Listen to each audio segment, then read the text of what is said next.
9th question देखो बेटा, इसमें मैक्सिमाइज करने के लिए बोला गया है और आपको दे रखा है x greater than equal to 3, एक x plus y greater than equal to 5, x plus 2y greater than equal to 6 और सिर्फ y greater than equal to 0 दे रखा है। ठीक है, अब तीन इक्वेशंस में x की value greater than equal to 3 दे रखी है बेटा इन इक्वेशंस में।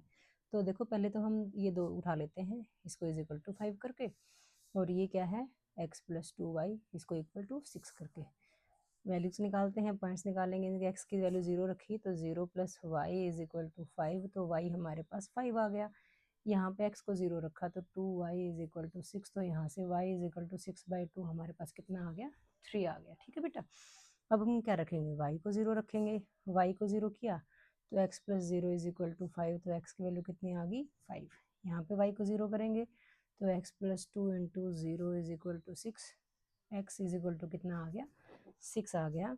तो हमारे पास दोनों लाइंस के पॉइंट्स आ गए, कोऑर्डिनेट्स आ गए हैं हमारे पास एक्स वाई। जब x 0 रखा तो y 5 था, जब y 0 रखा तो x 5 आ गया। ठीक है, यहाँ पे देखते हैं एक्स वाई, जब x 0 रखा तो y हमारा 3 आ गया था। ठीक है, और जब y 0 रखा तो x हमारा 6 आ गया था। ठीक है बेटा, अब ओरिजिन टेस्ट करते हैं हम। 0 0, x की वैल्यू 0, ये हमारे पास इक्वेशन है x plus y greater than equal to 5, ये वाली इक्वेशन है। दूसरी इन इक्वेशन क्या है, x plus 2y less than equal to 6। 0 रखते हैं, 0 plus 0 greater than equal to 5, 0 greater than equal to 5 true तो नहीं है ना, ये क्या है फॉल्स। यहाँ पे 0 plus 2 into 0 less than equal to 6, 0 ही बना ना, 0 तो लेस देन इक्वल टू 6 होता है, तो ये क्या है ट्रू है। ठीक है, तो ये दोनों चीज़ें आ गई हमारे पास। अब हम इसका ग्राफ बना लेते हैं। बेटा हमने अपना x axis y axis draw कर ली है। फर्स्ट देखो हमें क्या दिया था, हमें दिया हुआ था x greater than equal to 3, x की value greater than equal to 3 है, तो x की वैल्यू 3, तो ये x इज इक्वल टू 3 पे हमारे लाइन का ग्राफ कैसे बनता है पता है ना, x इज इक्वल टू 3 पे हमारे लाइन का ग्राफ ऐसे बनता है। ठीक है, नीचे तक ले जाओ बेशक। ठीक है, और ग्रेटर देन इक्वल टू 3 है तो मीन्स लाइन का ग्राफ हमारा किधर जाएगा, इस साइड जाएगा। ठीक है बेटा, y greater than equal to 0 है तो हम नीचे वाली वैल्यूज भी नहीं लेंगे, इधर के तो रहेंगे नहीं। ठीक है, आगे देखो हमें क्या दे रखा है, x plus y greater than equal to 5 है, तो उसके पॉइंट्स थे 0 5 और 5 0। 0 5 कहाँ होगा, ये वाला पॉइंट होगा हमारा, और 5 0 कौन सा होगा, ये वाला पॉइंट होगा। ठीक है, दोनों पॉइंट्स को मिला के हम क्या करते हैं, हमारी लाइन ड्रॉ कर देते हैं।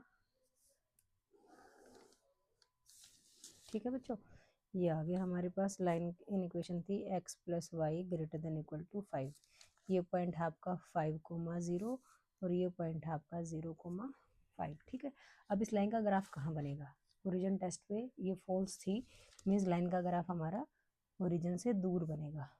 ठीक है बच्चों, अब नेक्स्ट लाइन का देखें तो हमारे पास पॉइंट क्या है 0 3 और 6 0 0 3, 0 3 कहाँ होगा, x की वैल्यू 0 y की वैल्यू 3, ये पॉइंट होगा। दूसरा है 6 0, x की वैल्यू 6 y की वैल्यू 0। ठीक है बेटा, अब इनको मिला लेते हैं, ये 6 0 है, ये 0 3 है, ये हमारा इस लाइन का ग्राफ आ गया। लाइन है x plus 2y, x plus 2y greater than equal to 6। ठीक है, इस ग्रेटर देन इक्वल टू 6 था क्या, x plus y greater than equal to 6 था बेटा, ये यहाँ पे ग्रेटर देन इक्वल टू है।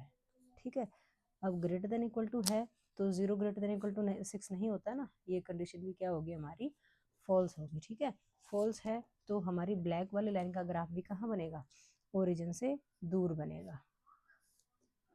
ठीक है, तो अब देखो हमारी ये पेंसिल वाली जो कि क्या थी, x greater than equal to 3 थी, और ये रेड वाली लाइन और ये ब्लैक वाली लाइन, सबका ग्राफ देखो कहाँ मिल रहा है। ध्यान से देखिए, अगर हम इस इधर है तो इसका मतलब यही वाली लाइन है। ठीक है, ये वाला एरिया सब में कॉमन होगा ना, ये ब्लैक यहाँ तक चला जाएगा लेकिन रेड यहाँ नहीं है। तो ध्यान से देखें, अगर हम ये यहाँ ये लाइन, ये रेड वाली लाइन और ये ब्लैक वाली लाइन, ठीक है, ये वाला जो एरिया है हमारा, ये सारा क्या है कॉमन है हमारा, अनबाउंडेड रीजन बन रहा है।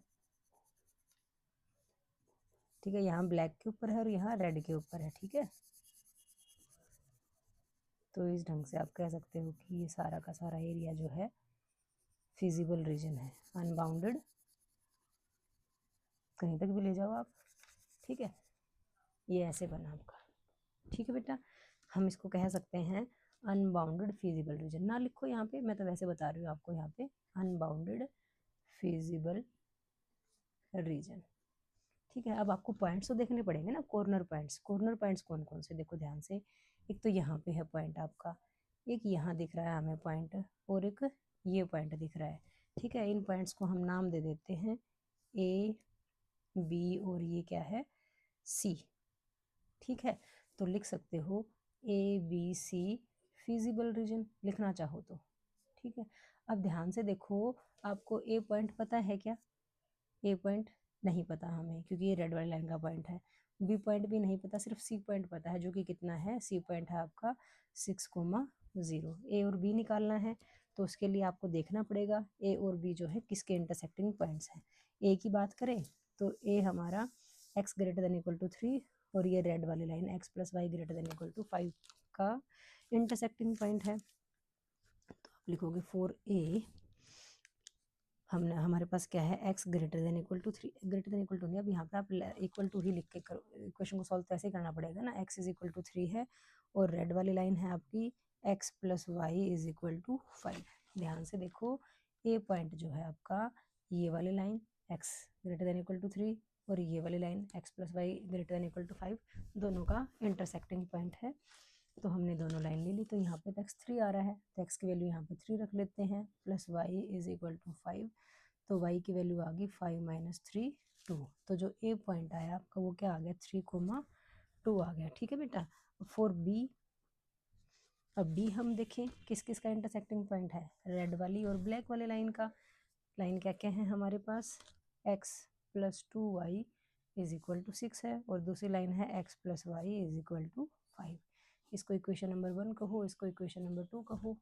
अब इन दोनों इक्वेशंस को क्या करते हैं, सब्ट्रैक्ट कर देते हैं। करो भी सब्ट्रैक्ट, ये माइनस ये माइनस ये माइनस, एक्स एक्स कट गया, 2y माइनस वाई वाई, और 6 माइनस 5 कितना आ गया, 1, ठीक है। अब हम क्या करेंगे, put y is equal to 1 in equation second में रख लेते हैं, क्योंकि x प्लस वाई दिख रहा है ना हमें, x plus y is equal to 5 है, ये आ गया x plus 1 is equal to 5, यहाँ से x आपके पास आ गया 4। तो जो b पॉइंट था आपका, उसके कोऑर्डिनेट्स क्या बन गया, x 4 है और y क्या है, 1 है। a आ गया, b आ गया, ठीक है। यहाँ से हमें ये तो पता चल रहा ना कि यहाँ पे कोई मैक्सिमम वैल्यू नहीं होगी, ठीक है। इसने क्या पूछा था, मैक्सिमाइज ही पूछा था, तो हमें इतना भी करने की जरूरत नहीं थी बेटा। फिर तो आप ये कह दोगे अनबाउंडेड रीजन है, ये कुछ भी करने की जरूरत नहीं है बेटा। जैसे ही हमें पता चला अनबाउंडेड रीजन है, आप कहोगे unbounded feasible region, therefore no maximum value, ठीक है। वैल्यू कोई मैक्सिमम होगी ही नहीं, ठीक है। तो आपको इंटरसेक्टिंग पॉइंट और ये सब कुछ करने की जरूरत नहीं है, मैक्सिमम वैल्यू पूछी थी, सिर्फ इतना लिखोगे क्योंकि अनबाउंडेड फिजिबल रीजन है, सो नो मैक्सिमम वैल्यू, ठीक है बेटा। सिर्फ इतना ही हो जाएगा, आपको सिर्फ ग्राफ से ही पता चल गया कि मैक्सिमम वैल्यू कुछ भी नहीं है। इतना करो और आपका काम खत्म, ठीक है। ये वाला नहीं करना आपको, ओके बेटा।